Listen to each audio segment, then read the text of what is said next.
Bonjour à tous, Franck Muller, ici Lyon. Nous sommes vendredi 27 mars. Merci pour les vues, toutes les vues, tous les partages, tous les commentaires. Je crois 300, plus de 300 commentaires. On a dépassé les 17, on est en train d'aller à les 18 000 vues.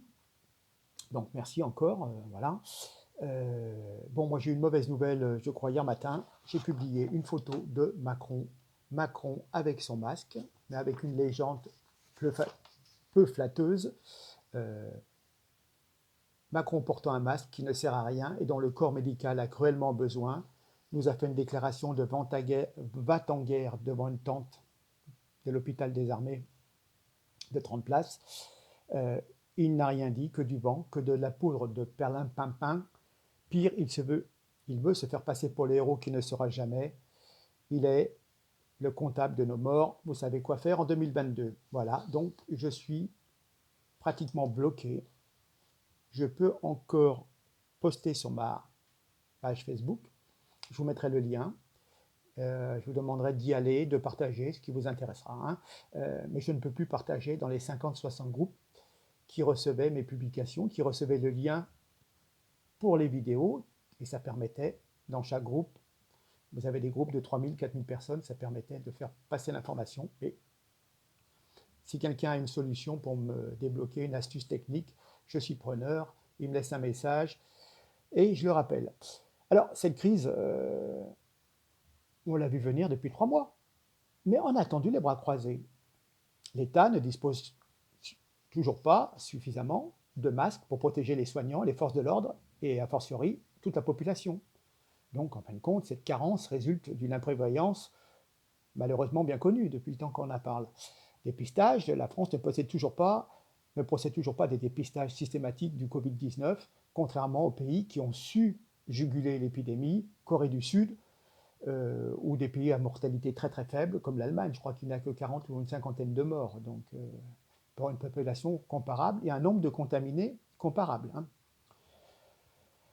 Selon un spécialiste français mondialement connu des maladies infectieuses, un traitement à base de chloroquine pourrait guérir le coronavirus à condition d'être injecté suffisamment tôt. Plusieurs autres pays s'intéressent à ce traitement. Ils souhaitent le mettre en œuvre, mais voilà. Mais bon, nous, on ne bouge pas. Hein. La seule usine en France qui fabrique cette chloroquine, je vous en ai parlé dans ma dernière vidéo, c'est la société Famar à Saint-Genis-Laval, dans la banlieue de Lyon. Cette société est en redressement judiciaire. Il semblerait que d'autres usines puissent être transformées pour produire de la chloroquine à partir de mi-avril ou fin avril seulement, mais rien ne garantit qu'elles suffiront à couvrir tous les besoins pour peut-être s'occuper de dizaines de millions de Français. Si on parlait des respirateurs, la société Luxfer est la seule entreprise en France et en Europe, en excluant la Grande-Bretagne, à produire les bouteilles contenant l'oxygène nécessaire pour alimenter les appareils de réanimation. Sans cet élément essentiel, les appareils de réanimation sont inutiles. Or, la demande d'appareils de réanimation augmente énormément à mesure que le nombre de patients atteints d'une forme grave de coronavirus augmente. Donc les respirateurs seront toutefois inutiles s'ils ne sont pas approvisionnés en bouteilles d'oxygène. Cette usine, la société Luxfer, employait 136 salariés à Gerza dans le Puy-de-Dôme et pouvait produire en moyenne 30 000 bouteilles par mois. Et bien cette société est en redressement judiciaire et l'État n'est toujours pas intervenu pour la sauver, au moins temporairement, pour relancer la fabrication. La France est la 6e puissance économique, 6e puissance de branquignol, voire même première. Voilà.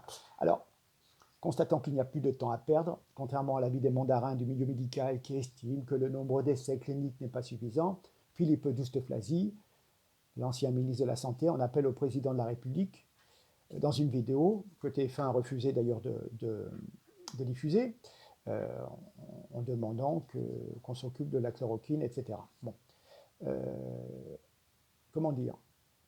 On s'aperçoit quand même qu'il y a de gros problèmes. Hein. Il y a des collectifs de médecins qui saisissent la justice pour dire leur exaspération face à la préparation de l'État. C'est du personnel de santé, ils savent de quoi ils parlent. Hein. Voilà.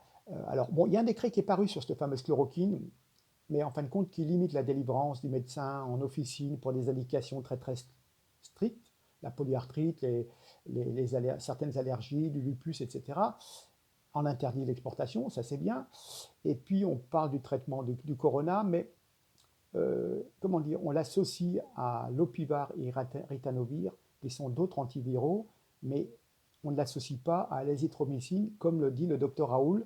Donc c'est un petit peu louche. Donc on dit oui au produit, à la molécule, mais quelque part on l'associe à des produits où c'est pas convaincant. Comme ça on pourra dire, bah voyez, il n'y a pas de résultat. À mon avis, c'est ça, hein. Donc voilà. Petite information aussi, je viens de voir Nicolas Dupont-Aignan saisit le Conseil d'État pour contraindre le gouvernement à sauver les usines dont je vous ai parlé, les deux usines qui sont quand même des usines stratégiques. Et puis il faut aussi faire respecter le couvre-feu, le confinement dans les zones de non-droit. On va y revenir. D'ailleurs, ce matin, en bord de périphérique lyonnais, au début de Vénissieux, limite Lyon 8e, ben, une voiture brûlée. Il faut croire que les jeunes, cette nuit, ne sont pas confinés. On fait des rodéos avec une voiture et puis ils ont mis le feu. Voilà. Bon. Maintenant, j'attaque au fond du dossier et ça va saigner. Mercredi soir, nous avons eu droit au discours de Macron. Macron fait la guerre, hein, d'accord.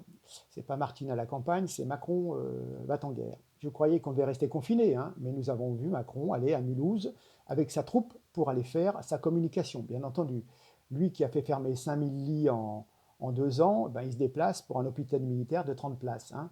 Euh, je rappelle que des milliers de lits, d'ailleurs, sont disponibles dans les hôpitaux privés. Pour l'instant, ils sont inemployés. Hein.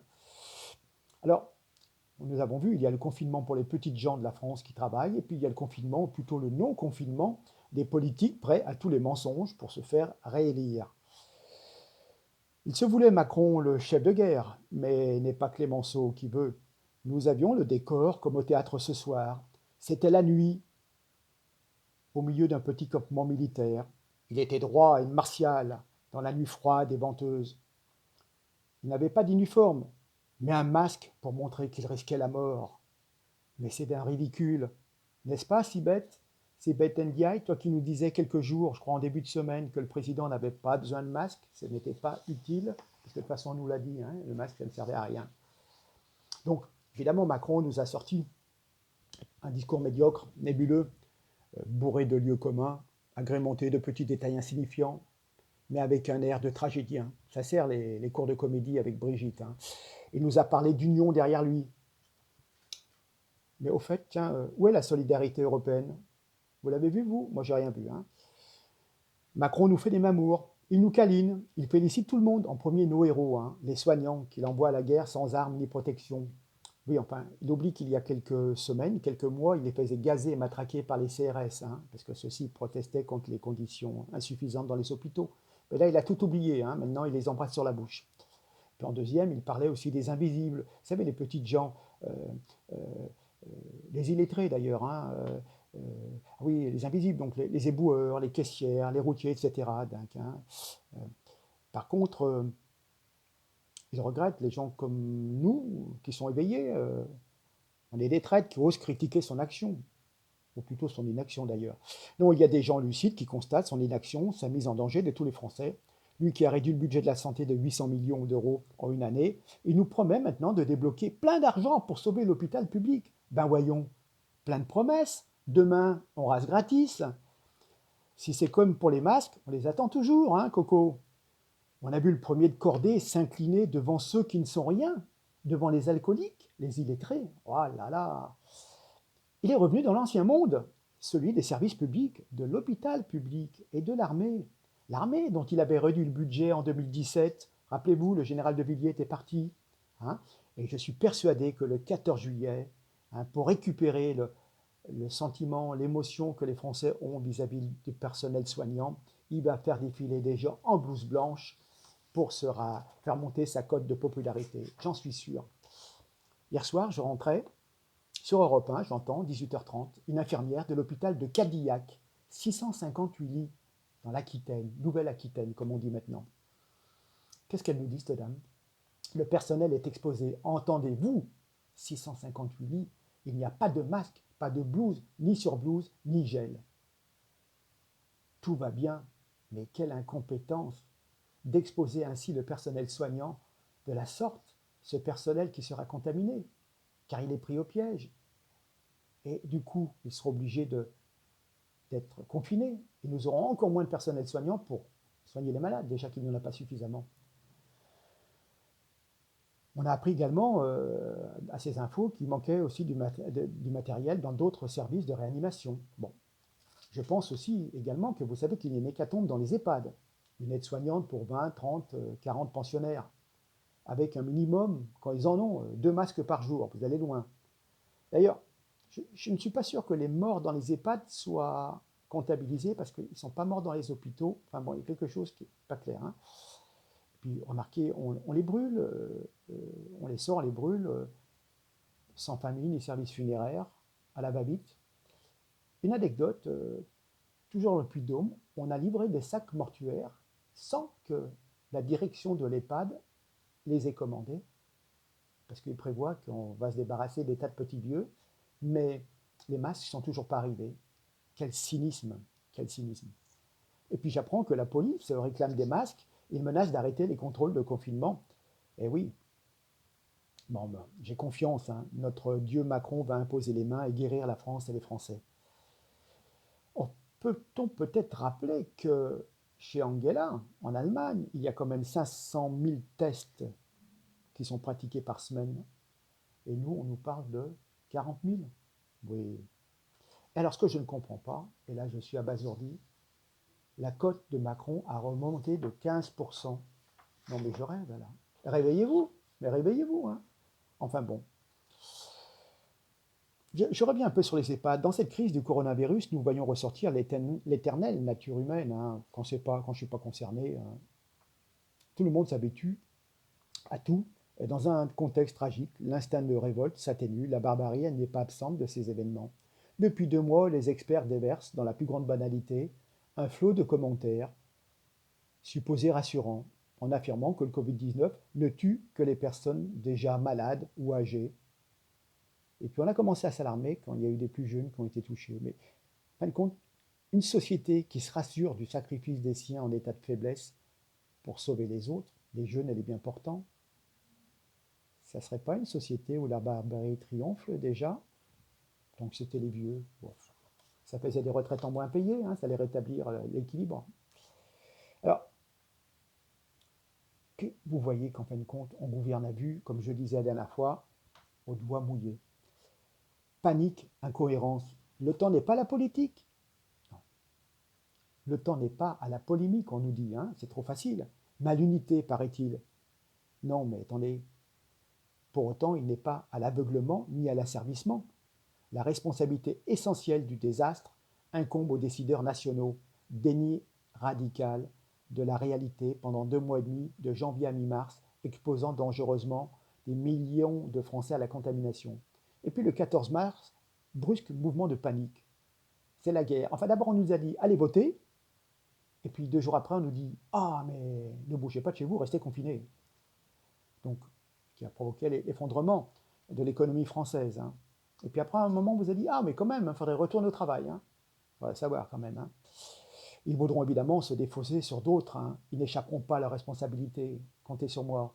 On regarde l'histoire. La quête du bouc émissaire, c'est là aussi un réflexe traditionnel. Accuser la terre entière de ses propres turpitudes. Et puis, passé un moment, on a dit les Français sont inconscients, inciviques, indisciplinés, imbéciles. Oui, effectivement, il y en a. Je vais y venir d'ailleurs. Hein. Il y en a qui ont une bonne couche. Mais,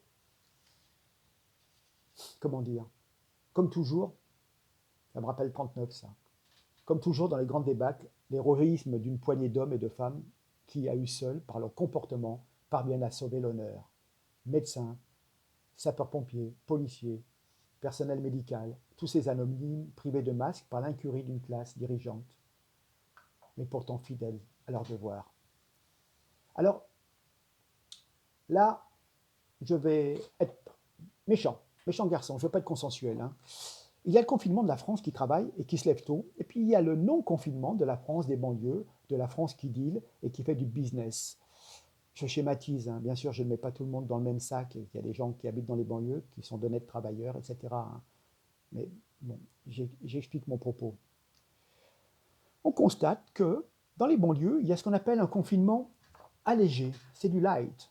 À en croire le Canard enchaîné, le ministère de l'Intérieur ainsi que plusieurs préfets ont relâché la pression face au régime de confinement qui n'est pas toujours respecté dans les cités.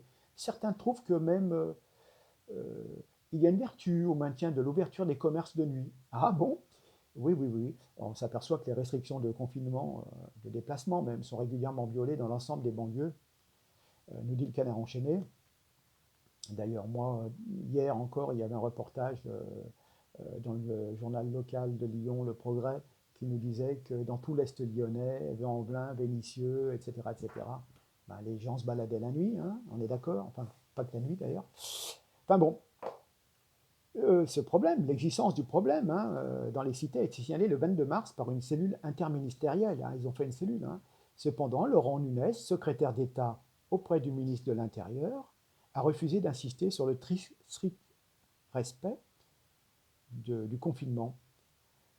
Réécoutez bien, ce n'est pas une priorité de faire respecter dans les quartiers les fermetures des commerces et de faire cesser les rassemblements, aurait déclaré donc Laurent Nunez lors d'une visioconférence organisée avec les préfets. Cette approche a été approuvée par Pascal Maillot, le préfet de la zone sud-est et ancien directeur des RG, qui estime que ce n'est pas le moment de réveiller les banlieues en se montrant trop rigide. Et son homologue du Nord d'ajouter que l'ouverture des commerces pendant la nuit est importante car ils exercent une forme de médiation sociale. Ah ouais, la nuit, mais qu'est-ce qu'on achète la nuit, franchement, hein? Médiation sociale. Les gars, ils vendent des chichons, ils vendent je sais pas quoi. Et franchement, alors évidemment, le 93 obtient la palme du non-respect du confinement. Des renforts sont envoyés sur place, mais enfin bon, ils se prennent des pavés ou je ne sais trop quoi. Enfin bon. Alors, la raison pour laquelle les autorités optent pour un régime allégé du confinement est le manque d'effectifs aussi pour assurer les contrôles. Euh, il y a 25 cas d'infection qui ont été enregistrés dans les rangs des gendarmes, 5000 policiers ont été isolés, dont une centaine sont malades. Donc l'Élysée préfère, on va dire, transférer ses compétences aux maires pour remédier à ce problème. La possibilité de mise en place d'un dispositif sentinelle est actuellement étudiée. Et, et voilà, donc ils se défaussent, voilà. Hein. Mais alors par contre, il y a un truc qui était fantastique. Mardi dernier, le préfet de l'Aisne a pris un arrêté exceptionnel en associant au couvre-feu une interdiction sur l'achat d'alcool pour éviter les rassemblements. Les habitants de l'Aisne donc, ne pouvaient plus acheter de l'alcool depuis mardi 24 mars. Le préfet, Ziad Khouri, Khouri, je n'ai rien dit, a pris un arrêté afin d'interdire la vente d'alcool sur le département. Ben, si tout le département est halal, bon. Donc, comme les bars et les restaurants sont désormais fermés, c'est la consommation d'alcool qui est encore plus limitée dans le département, bien entendu.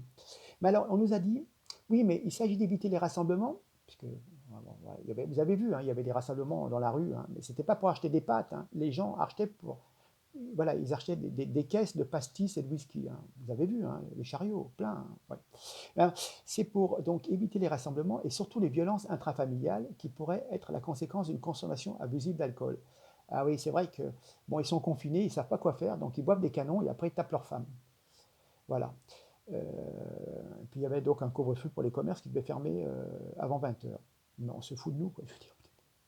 Vente d'alcool interdite dans un département en France. Bon, ils sont revenus, hein, je crois 2 jours après, ils sont revenus sur cette décision. Mais pour vous dire, quand même, on a des gens qui ont fait des grandes études. Hein, mais effectivement, il y a un gros problème. On en parle des violences familiales, des femmes battues. Et ça pose un problème parce que maintenant, ils sont confinés, le mari toute la journée à côté. Et voilà, non, on est d'accord, ça pose un problème. Mais on ne peut pas priver les gens d'aller acheter un pack de bière ou une bouteille de vin. Enfin voilà, quoi, je veux dire. Surtout qu'on a le temps de cuisiner, enfin, bon, on a le temps de cuisiner des pâtes, mais bon, voilà ce que je veux dire. Bon, c'est n'importe quoi là. Alors, il y a une chose qui m'interpellait aussi, des infirmiers, des infirmières qui habitent dans des habitations, dans des immeubles, dans des HLM, enfin n'importe où, reçoivent des lettres anonymes.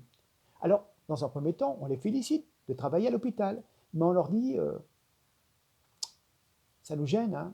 On a peur que vous nous rameniez les microbes, que vous nous rameniez les virus, ne touchez rien dans les parties communes, et puis dites Vous ne pourriez pas essayer de déménager là, le temps que la crise elle se termine? Parce que moi, nous, on ne voudrait pas que vous nous rameniez la maladie, hein. C'est comme ça. C'est comme ça qu'on remercie les infirmiers de leur dévouement. On leur demande de se casser de l'immeuble. Voilà, hein. Ils ont le droit de payer leurs charges et tout, mais il faut qu'ils aillent déménager ailleurs.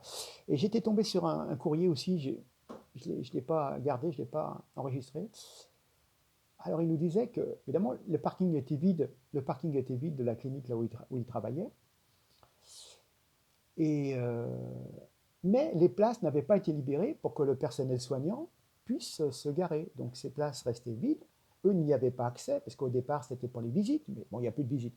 Mais eux, donc, n'ayant pas de place pour se garer, continuent à prendre les transports en commun, donc à disperser éventuellement la contamination, parce qu'ils ne peuvent pas venir avec leur voiture, c'est ce qui est recommandé, hein, parce que, pour éviter de propager le virus. Ils ne peuvent pas venir se garer dans la clinique, parce que les, les places de parking ne sont pas libérées. Donc, quelque part, à un moment, vous vous dites, mais franchement, faut pas déconner, quoi. Ces gens, ils doivent venir à n'importe quelle heure déjà. Sur la région lyonnaise, à partir de lundi, on va supprimer 50% des transports en commun. Comment vont faire les personnels soignants si, si il y a un tramway, une ligne de métro, une rame de métro, une sur deux qui disparaît déjà? Et puis, parfois, il faut tout faire pour faciliter, pour que ces gens puissent éventuellement euh, euh, venir avec leur véhicule et se garer sur les places existantes, puisque dans la mesure où il n'y a plus de personnes qui visitent. Donc voilà, donc on est vraiment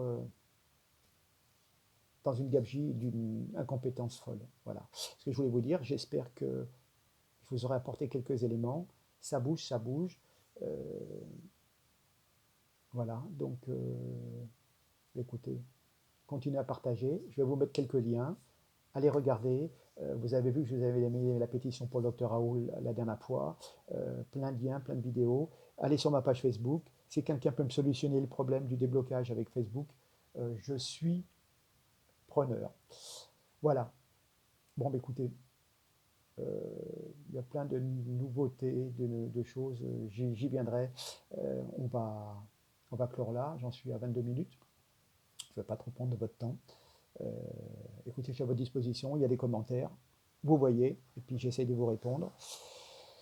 Mais je vous dis, effectivement, à force de mondialiser, on n'a plus de bouteilles d'oxygène, on n'a plus de fabrication de cachets, etc., etc. Donc à un moment, il faut quand même avoir un minimum, hein.